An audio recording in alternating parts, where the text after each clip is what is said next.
ഞങ്ങൾ പയർ നട്ടതിൽ പയറുണ്ടായിട്ടോ.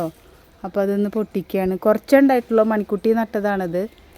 അപ്പോൾ അതിലിതാ 3-4 പയറുണ്ടായിട്ടുണ്ട്. അപ്പോൾ അതായിട്ടുണ്ട്. അപ്പോൾ അത് പൊട്ടിക്കുക.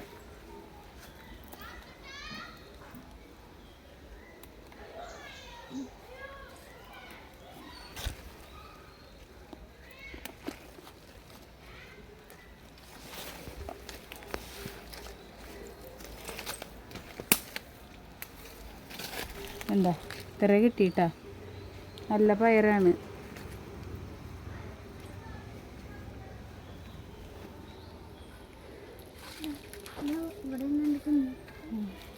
ഇതായിട്ടില്ല, ഇനി ഇതുണ്ടാവണ്ട കേട്ടോ. പൂട്ട് നിൽക്കണുണ്ട് കണ്ട. ഇതാ ഇവിടെ ഉണ്ട്, ഇവിടെയൊക്കെ പൂവിട്ടിട്ടുണ്ട്. ആദ്യമായിട്ടുണ്ടായതാട്ടോ. അപ്പോൾ അത്രയും ഉണ്ടായിട്ടുണ്ട്. ഇനി നമുക്കത് വെള്ളമൊക്കെ ഒഴിച്ച് കൊടുക്കുമ്പോൾ ഇനി നന്നായി ഉണ്ടാവും.